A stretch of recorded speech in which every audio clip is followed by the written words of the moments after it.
guys, we're going to start a new video series for this account. Actually, it's the first.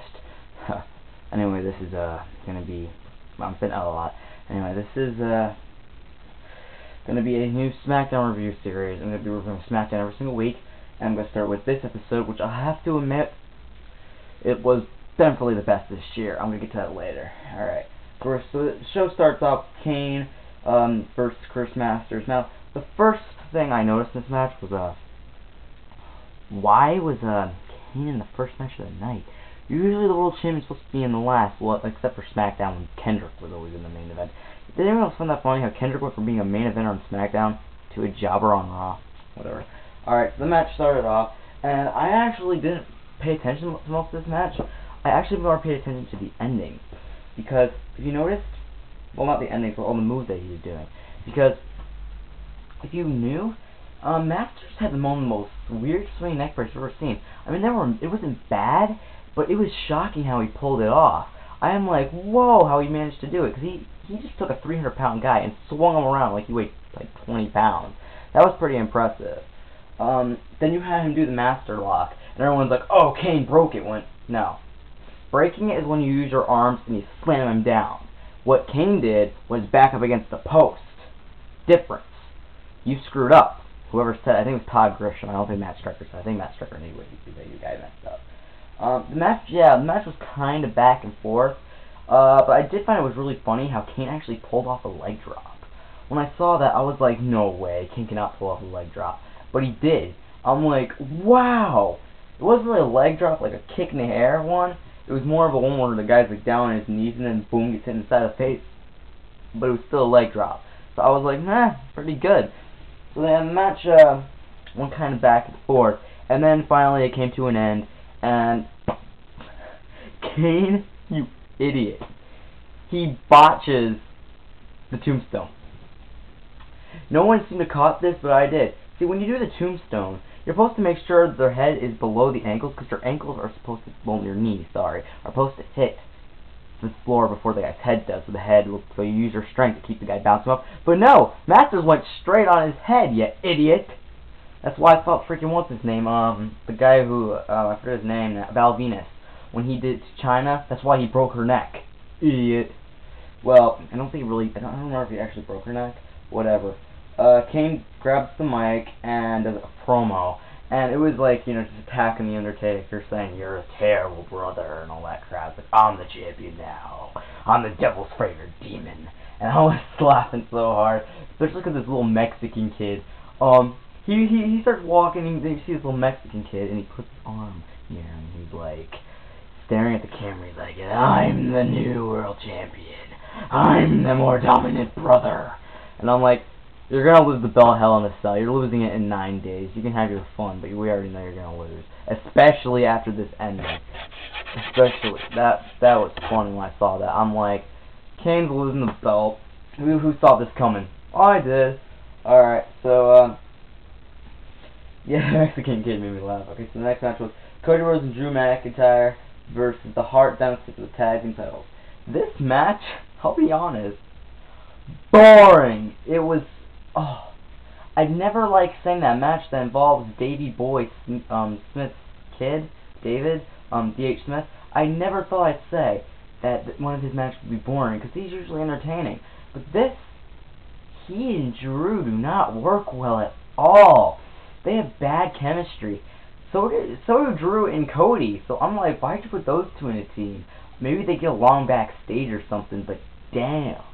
I was bored out of my mind. That was my freaking bathroom break match. So I really didn't see it a lot, but when I did see it, it was kind of back and forth. The only problem I had was they kept on going outside and inside the ring. It was like, come on, just get in there and freaking wrestle. Don't freaking jump around. And of course, Drew and Cody retained the belts.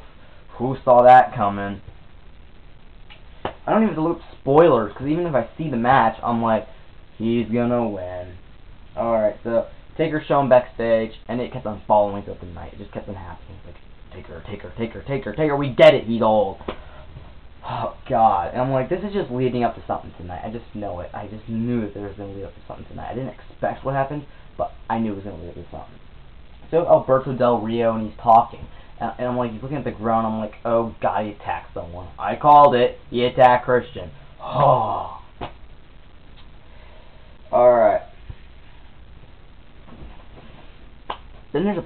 So after they show him, they show people taking away Christian, Alberto Del Rio backing off. They show the Dude Busters they're moving to Sci-Fi.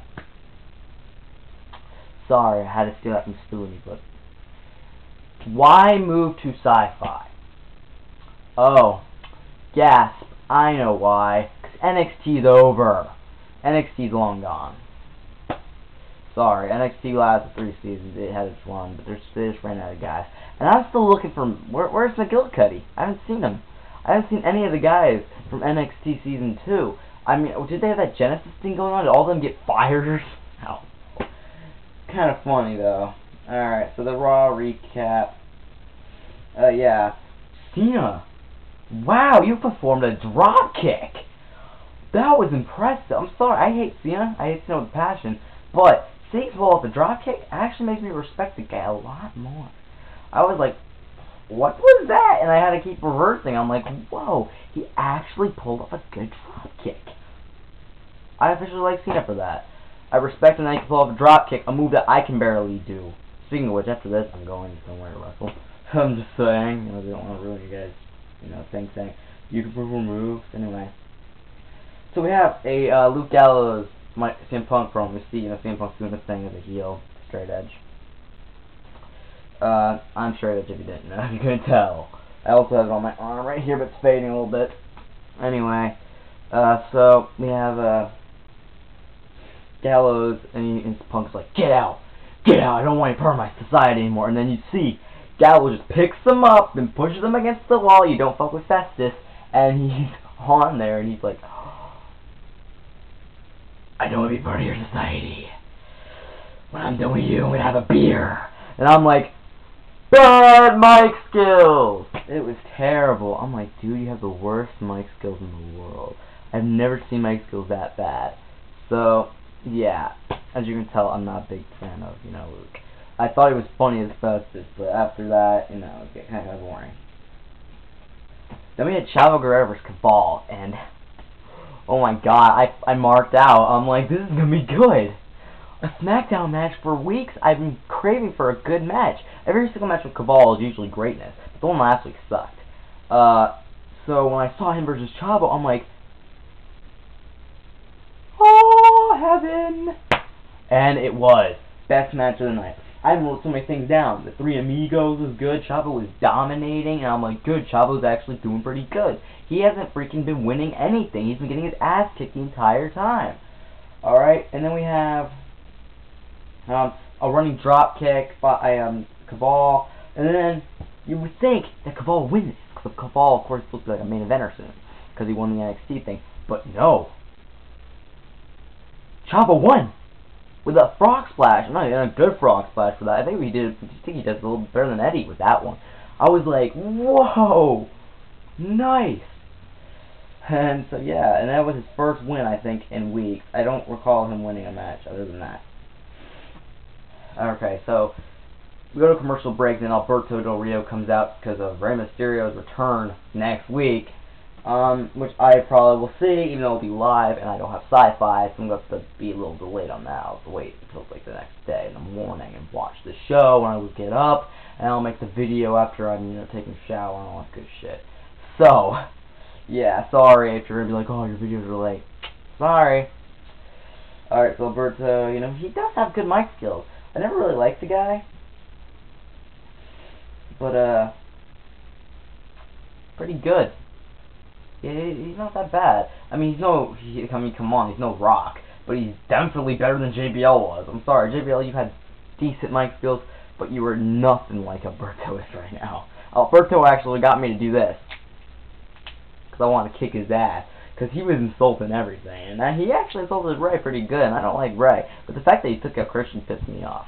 And of course, Christian comes out, and I'm like, yes! I facepalmed, and I'm like, yes.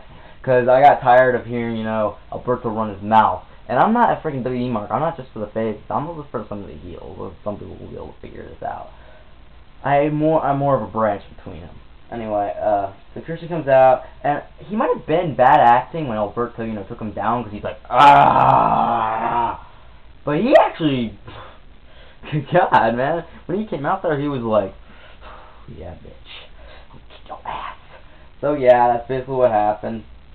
Alberto botches a kick to the face. He went for an enziguri kick, and he kicked him. He didn't hit the shoulder, he hit the head, he hit the temple, and you saw Christian, he's like, oh, fuck. He was in pain. I mean, he pulled a freaking Anderson. He said the F word. He said the F word. I guarantee he did. Alright, so, he does the, armbar. The one I do. In Backyard Wrestling, whenever I do it. Yeah, Alberto, nah, never. Don't do it. It doesn't work for you. Works for me. Doesn't work for you. For one, you do it wrong. And two, you have to have them oversell that much. Like, Christian's like, ah, fuck. I'm like, it doesn't hurt that bad. I mean, I get put in it all the time, and I even let them twist my arm this way. And all the way around. And I'm like, I can get out of this. I'm like, if I can figure out how to get out of it, I'm pretty damn sure that Christian can. I mean, come on, Christian. And I'm like, they're actually making people believe this shit. You kids who are watching this and actually believing it, you guys fail in life. Alright, so I forgot a lot of show to get to. Undertaker showing backstage again. He's really getting old for this. That's what I was thinking at the time. I'm like, he's getting way too old for this, and he needs to quit. Well, nah. He's not retiring yet, sadly. Alright, so Van Archer and Kurt Hawkins versus The Big Show. And I'm like, is this like a new thing? You got 2-on-1 matches all the time now. It's like, you can't have one, you know, without the other. You have to have Van Archer and Kurt Hawkins, who are a good tag team, lose and, you know, job to Big Show. I'm like, it was boring, but Big Show, you deserve the world title. I'm sorry, people are going to be like, oh, but he's slow and boring. That may be true, I agree, he is slow, but he can be entertaining at some point. Like, he knows how to make the crowd work. He knows how to work the crowd, like, he can make them go, whoa, at points. Because you can see him doing things like, okay, I'll give you a hint. I'll give you a hint, I'm going to give you like a clue. He's no, you know, Brock Lesnar. We know this. No Brock Lesnar. But, when he wrestled Brock Lesnar, he was definitely just as entertaining. Just watch Brock Lesnar versus, Big Show, when they destroyed the ring. They pulled a Nexus in one move. One superplex. That's all it took to pull a Nexus. Nexus, you fail. Anyway, so, Jack Swagger interviews, and everybody's showing mic skills tonight. They were showing it. They were showing that they're pretty good. And I gotta check. Okay, I gotta wrap this up really quickly. Alright, so, the Jack Swagger interview, they're showing good mic skills, you know, doing his shit. CM Punk versus Luke Gallows. Luke Gallows lost, shockingly. I thought it was going to be a squash. No, I was wrong. Alright, so they're showing Taker again. And, you know, Taker, he's going, oh, God, I hate my life.